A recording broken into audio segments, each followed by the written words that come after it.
Hey! Bienvenue dans Papivore. Salut à toi, Yokoso dans l'épisode 3 de Papivore.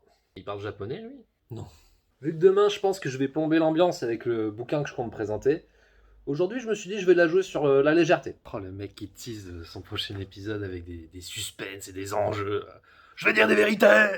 On va passer en revue une bande dessinée, mais pas n'importe laquelle. L'art du sushi, par Franck Alarcon.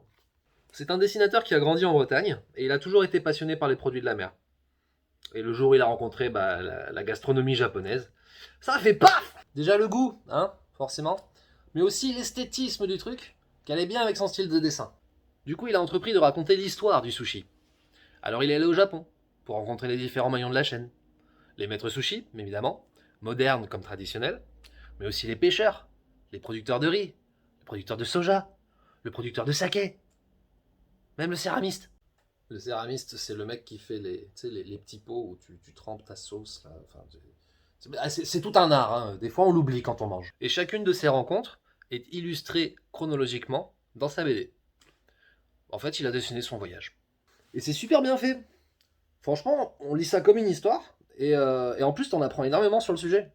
Moi, j'ai appris énormément au niveau de la technique, mais aussi sur l'art du sushi. Putain, tu l'as fait.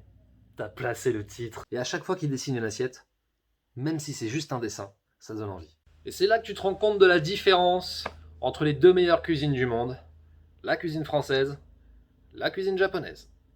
Et oui, je prends parti. Moi, mon top 3, c'est la cuisine française, la cuisine japonaise et la cuisine mexicaine. Olé! En France, notre spécialité, c'est la modification du produit. Que ce soit par la cuisson, que ce soit par la coupe, ou par différents traitements. Le but, c'est qu'à la fin, on ait quelque chose de totalement différent du produit de base. Au Japon, c'est l'inverse.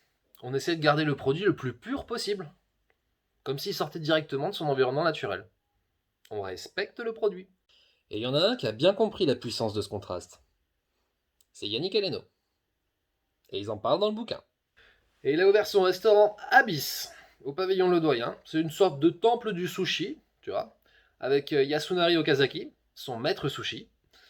C'est un peu son associé dans l'affaire, c'est son chef, c'est la partie japonaise du duo franco-japonais.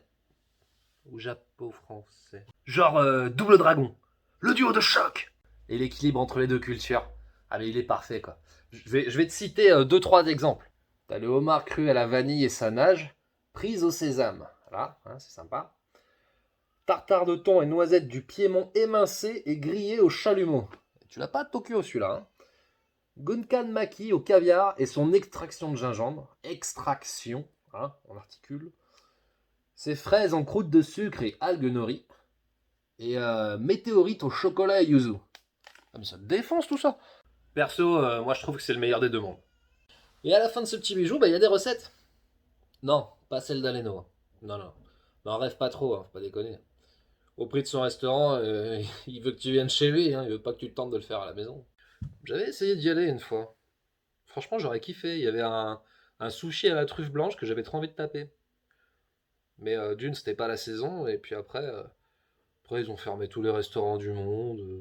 Genre, il s'est passé un truc. Par contre, il y a une recette de poulpe au thé vert là à la fin. Perso, je l'ai testé. Franchement, bien. Hein. Très très bien. Souple, soyeux, bien. Elle est pas piquée des hannetons celle-là, hein. Donc je ne saurais que trop vous conseiller de lire ce livre. En tant qu'amoureux du sushi, je pense que c'est un indispensable. Donc l'art du sushi, par Francky Alarcon. Kenpai! Faut pas que tu parles japonais. Non, parce que déjà t'as l'air con et en plus ton accent il est à chier.